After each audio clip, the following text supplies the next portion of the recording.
The Prime Minister. Yeah, thank you, Mr. Speaker. Well, we've just heard from that great sycophant of billionaires, Members the leader on of the both opposition. sides. And we are going to make our country great again.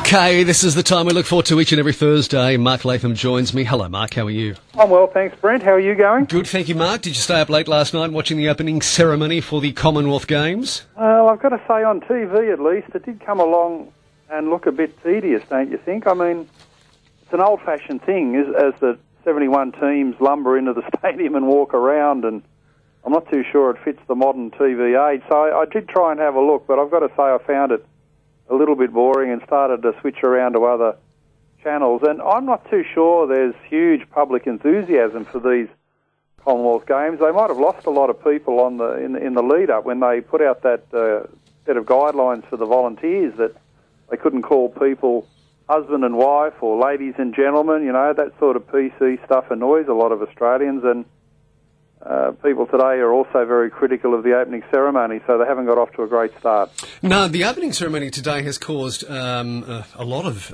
I suppose, in many people. You know, I've heard on the radio this morning, and we've taken a few phone calls this afternoon. I mean, some people are really angry at the amount of involvement of Aborigines in reference to this, and that no white Australian really understood what it was all about, but it went on and on and on. It was hard to understand, and these things do get disproportionate. Obviously, in a ceremony like that, there'd be some recognition of Indigenous culture there on the Gold Coast, but you can go way over the top. And when people talk about Indigenous issues, I think top of mind are these horrendous problems in the Northern Territory with 2 3-year-old kids being raped. I mean, this is just right off the dial. And people want practical solutions to those problems. And if anyone in charge, Peter Beattie, the former Queensland Premier, thinks that just mentioning lots of Indigenous stuff at the ceremony is actually helping Indigenous people, he's got 2 problems with that. One, Australians think it is disproportionate, and 2, Australians think it's virtue signalling instead of facing up to the real practical problems of helping some of these kids in the most dire of circumstances. So, you know, the elites sort of get out of touch with this stuff, and last night was an example of that. I just thought it was a lost opportunity to, Peter Beattie was saying they were going to 1.5 billion people last night with the opening ceremony, and Mark, I thought it was a lost opportunity for them to promote Queensland so that people watching would say, what a beautiful city, I want to go and see Queensland, let's book to go and see Queensland. But you didn't get to see much of Queensland at all. There was so much missed opportunity, the Great Barrier Reef, the Daintree, I mean, all sorts of things. That Queensland is a wonderful place. It's a beautiful place, but they didn't sell it that way last night. No, they didn't. I don't think they got an extra tourist out of it, which is a shame, and they probably gave these international viewers the impression that if you visit the Gold Coast, you can come and look at an Indigenous museum. That's true. Very true, yeah. I'm not too sure that's the smartest thing to do. Have some mention, but don't go overboard. They made a mistake, but that's consistent with the lead-up with those ridiculous guidelines for the volunteers, the whole BC set of attitudes. They had a barbecue on Australia Day and called it Invasion Day in the Games organisation. So these people have been way out of touch from the very beginning. And I think the really damaging thing will be that your average Australian is not going to warm to these Commonwealth Games, particularly, you know, with athletes like Sally Pearson dropping out as she has today. Yeah. It's just not going to be the thing that they were hoping for, and Peter Beattie has pulled the wrong rein. Okay, today in the telly there's a story that says Labor MPs are using a little-known electorate allowance meant for newspaper and magazines to funnel thousands of taxpayers' dollars to a union-backed think tank, which is run by a former advisor of Bill Shorten. Oh, that's not a good look. No, it's a terrible look. We had the news in Victoria that they were rorting their allowances to help fund Labor's election campaign in their last state election, and this one's not on that scale, but it's so unnecessary. The John Curtin Research Centre has got a publication that you can subscribe to annually for $50, yet Labor MPs have been paying up to $2,000 of public money. This comes out of their newspaper and publications allowance to funnel the money into the research centre. So why should taxpayers be paying so far over tote odds for something you can get for $50 a year, and also some of these articles are online for free?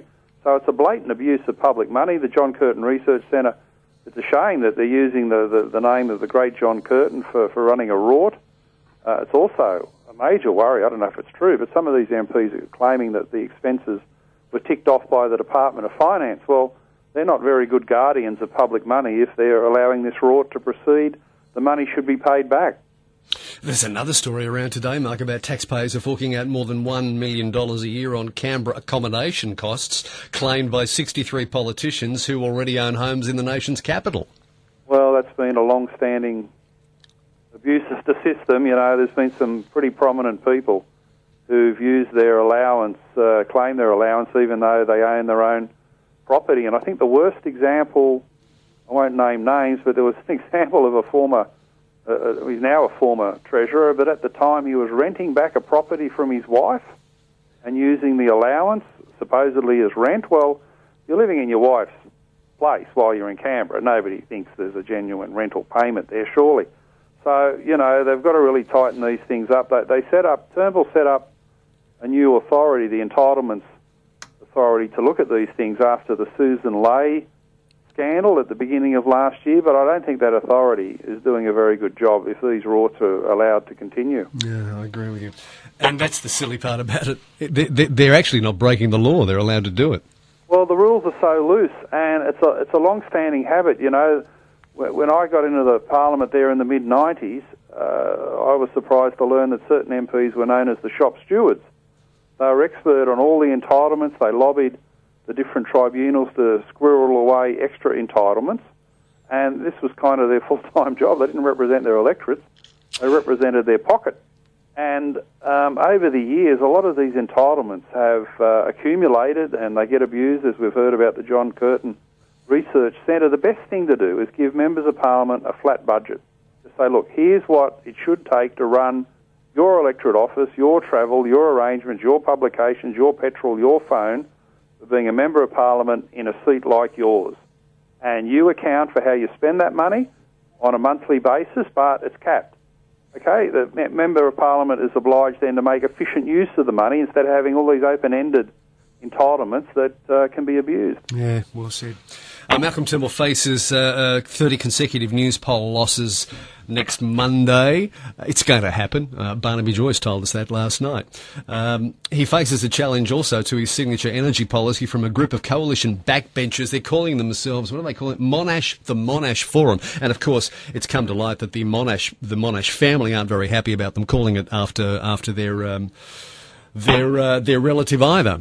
Well, I don't know how anyone speaks for the dead. John Monash is long gone. He was a great military leader. He did play a pioneering role in setting up the coal and power industries in Latrobe Valley in Victoria.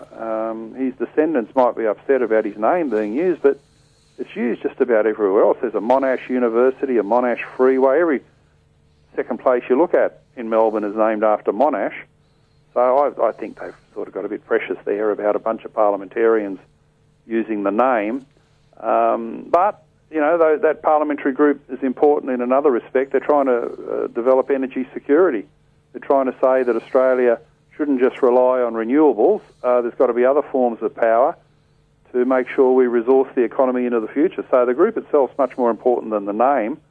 The other point you've raised, Brent, about Turnbull and the 30 news polls, well, I think a lot of people will be saying, well, if the reason you ran to be Prime Minister and knocked off Tony Abbott was 30 news poll defeats, why wouldn't he apply that standard to himself? So I don't know what his colleagues are going to do about it. There's talk about Julie Bishop, Peter Dutton, are there going to be leadership challenges? But I think the main point for Turnbull is that among the electorate, for your average person in the street, they're going to say Turnbull's sort of an illegitimate Prime Minister, that if he had that standard and applied it to Tony Abbott, why doesn't he apply it to himself? So his Prime Ministership will be weakened on Monday. It is inevitable.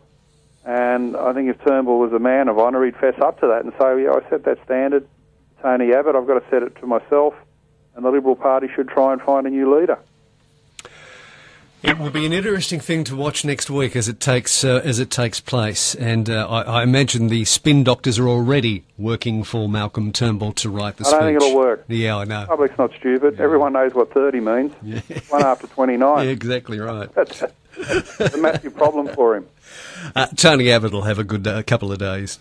I expect so. He doesn't want to twist the knife in too deeply because the evidence just speaks for itself, doesn't it? I mean, you don't have to say a lot. It's clear cut what's gone on, and it's the same in any particular role. Imagine you're coaching a footy team and you got rid of your predecessor, your pushed him out the door because he lost 10 games in a row. If you lost 10 in a row, well, you'd have to go too, wouldn't you? Well, you'd certainly have the standard of life would be, if you set the benchmark for yourself, you've got to apply it to yourself. Yeah.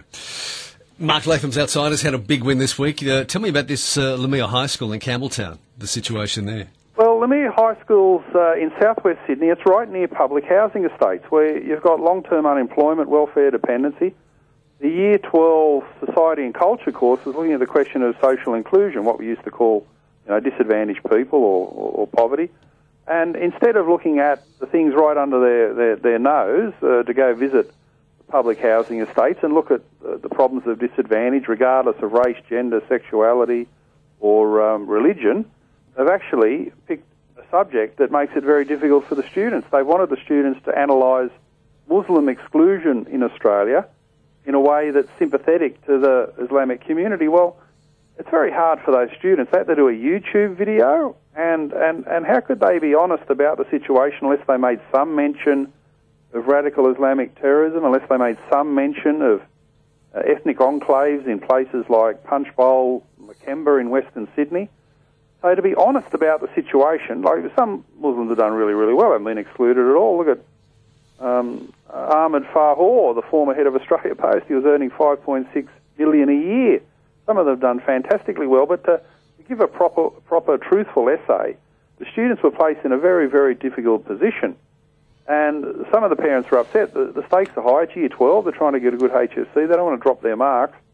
So they complained to me, and I raised it publicly, and thankfully the Education Department has now apologised to the students and parents for the inconvenience, the awkward intellectual situation they were placed in.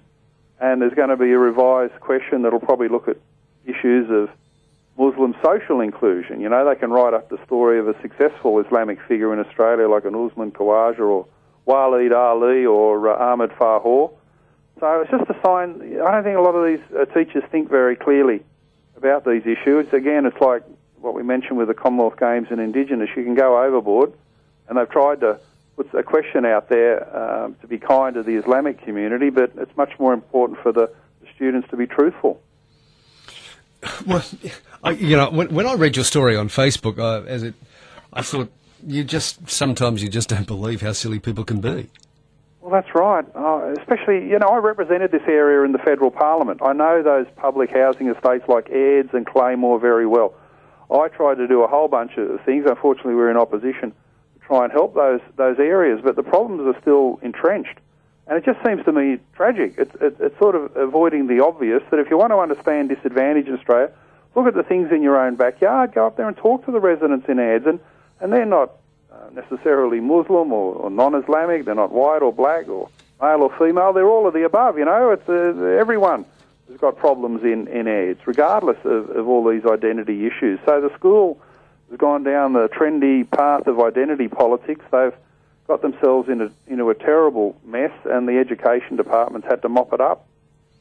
Just before we go, one quick comment on your thoughts about this. Every hospital emergency department in New South Wales will have a culturally appropriate space or a designated Aboriginal waiting room with Aboriginal art adorned on the walls. Well, it's an insult to the sick, isn't it, Brent? I mean, how's a flag on the wall or a painting going to make you better? And isn't it contrary to the principles of Indigenous reconciliation, where black and white Australia is supposed to get to know each other, work together, build trust and cooperation? How can you bring people together and have reconciliation if Indigenous people are in one waiting room and everyone else is in a separate waiting room trying to get treated in the emergency department? Inevitably that builds resentment. There'll be allegations that, hang on, one of those rooms got preferential treatment. It'll be either racism or well, we're going back to the days of segregation, well, aren't we? We are. And I thought we were well past all this, you and me both. The lessons of segregating people in countries like South Africa. Why would we ever bring this to Australia again? It's an attempt to be nice to Indigenous people, but it's not helpful to them at all. It sort of takes them for mugs to think that a flag on the wall can solve their serious health issues. It can't. Mark Latham. And it divides Australians when we should be trying to bring people together. Exactly right.